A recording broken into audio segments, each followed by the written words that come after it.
Diama igitondo cy'umugisha urakaza neza no ku muryango wa Dako Sport yabo YouTube kugeza amakuru ya sport umunota ku munota na makuru meza kandi agezweho. Amakuru yo ni menshi cyane, many updates, ariko nanone umuryango w'ikipe ya Chelsea yo na makuru adasanzwe, many surprised.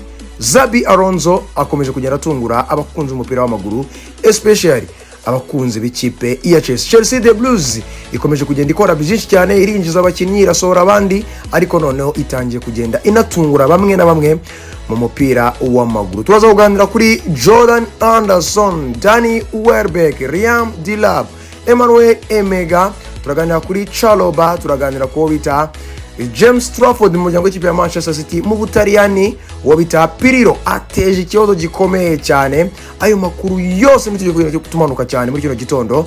Icyo nagusaba no gukora subscribe niba ariko bwa mbere, gusharinga, kulikinga, gusiga igitekerezo cyawe muri comment section. Ikindi tangira n'umunota wa mbere ugiye ku munota wa nyuma kubera ko aya makuru yo araza kukubera ubudasa. Reka rero twihuse cyane twanzike duhere mu muryango w'ikipe ya Chelsea the Blues. Chelsea the Blues no muryango wasinyisha umutoza Xabi Alonso muri isama, ariko nanone ibiri kugenda biba mu muryango w'ikipe ya Chelsea byo biratangaje. Ntago ari ibintu abanyamuryango w'ikipe ya Chelsea cyangwa se abafana bayo expectingaga. No kuvuga ngo uyu Xabi Alonso yatangiye agaragaza ko nyuma yo ko ari gukenera abakinnyi bakazoza abakinnyi bo kongera muri squad, abakinnyi bazaza gufasha muri squad muri kino kiraganiro cyo gishyashya, abatoya b'abajene ndetse n'abandi bari kugenda abasoka hamwe habyato nato. Ndagira ngo nkubwire kugeza kuri saha yatangiye kuwo bita Granit Xhaka ashaka kumuvana mu muryango w'ikipe ya Sunderland. Granit Xhaka arabyemera, ikipe ya Sunderland irabyanga, diru iranga, ariko Xabi Alonso ubona ko bitamushimishije. Ngo arifuza iki? Ngo arifuza experience.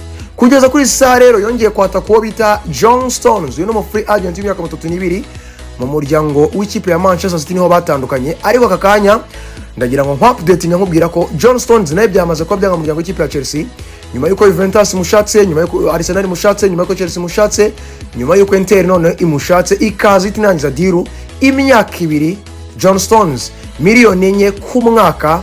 Uyu mugabo John Stones yamaze kuba yemera byose ku joining ikipe ya Inter Milan mu mwaka utaha w'imikino, aho yamaze kubasinya n'amasezerano. Ubu ngubu ategerezwa kuba yagaragazwa mu muryango w'ikipe ya Inter. Wagiye kujya gukora ibizami by'ubuzima, ubundi official statement izamuke John Stones mu muryango w'ikipe ya Inter Milan nk'umukinnyi mushyashya cyangwa se umudefenseur mushyashya w'umwongereza, imyaka 32. Uwo nawe aba aragiye. Uwa kabiri ngubwiye, uwa gatatu rero Danny Welbeck, imyaka 35, yaciye muri Manchester United, yaciye muri Arsenal, ubu yarari muri Brighton Hove Albion hariya mu Bwongereza. Ariko nanone ibintu byakomeje kugenda bikomera cyane. Xabi Alonso abantu bari kwibaza bati is experience uri gushaka kugira ujya ku mukinnyi w'imyaka 35 ishyira 36 ni experience nyabaki?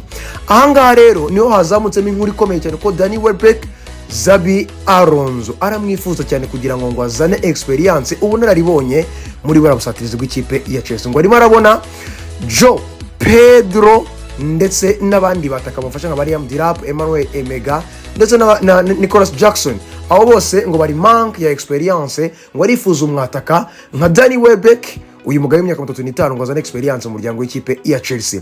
Abantu benshi bayibonye barumirwa, baravuga bati noneho Xabi Alonso ibintu arimo arakora biratangaje cyane. Ntago byumvikana gufata umukinnyi w'imyaka 35 ukamujyana muri squad wifuza kugiye kubaka. Ariko nanone ku ruhande rwe bijyanye na identity akeneye mu ikipe ye, bijyanye n'ibyo akeneye kubaka, ni uzi impamvu akeneye kuzana abakinnyi bene nk'aba ngaba mu muryango w'ikipe ya Chelsea. Rero Danny Welbeck ngo yiteguye kujoininga ikipe ya Chelsea, afite contrat zanjye 27.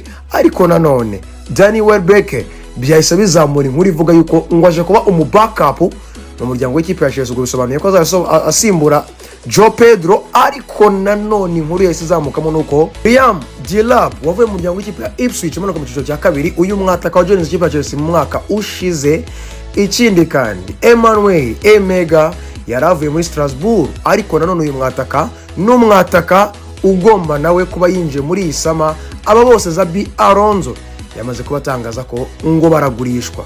ngo bakorwaho, ngo n'abakinnyi bajya ku isoko, ngo ibyo byose bizaterwa na proposal nziza izaza mu muryango w'ikipe ya Chelsea kugira ngo uwifuza hagati y'aba bakinnyi Liam Delap ndetse na Emmanuel Emega azaze afate atware, nk'uko abenshi bagiye bavuga bati hamwe n'ikiyiko, hamwe n'ifurusheti, hamwe na buri kimwe kiri mu muryango w'ikipe ya Chelsea kugeza kuri isaha kirimo kiragurishwa. Rero aba bakinnyi byamaze kuba bitangazwa yuko nyuma yuko Danny Welbeck ari kwifuzwa n'umutoza Xabi Alonso, Liam Delap, Emmanuel Emega abo bombi bari kwitegura kuba bagurishwa, ngo ntago bari untouchable, bakorwaho.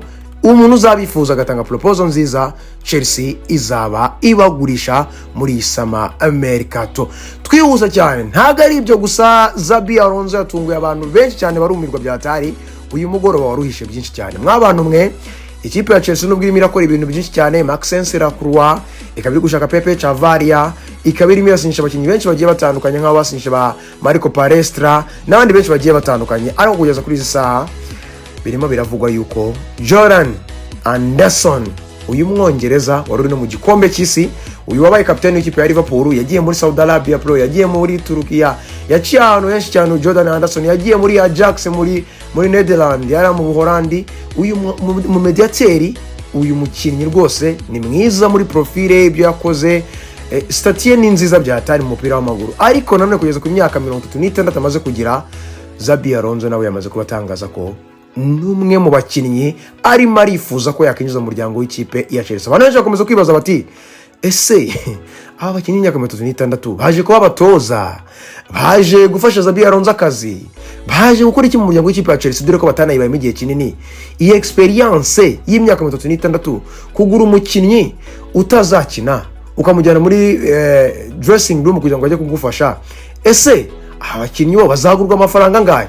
Ni miliyoni 8, miliyoni 7. Ese bazahembwa ngahe? Ntibazahembwa amafaranga menshi bigatuma n'umushahara wa Chelsea uzamuka. Ibi ni ibiki? Aba bombi rero, yaba Danny Welbeck, yaba Jordan Anderson, aba bose ngo barifuza ku joining ikipe ya Chelsea, ngo bafunguye imiryango bashaka kujoining ikipe ya Chelsea binjira ku bwa Xabi Alonso. Ese muri kubona ibintu Xabi Alonso arimo arakora mu muryango w'ikipe ya Chelsea koko ari byo cyangwa si byo? Ese muri kubona koko kubinjiza hari icyo byamara, hari icyo byafasha ikipe ya Chelsea?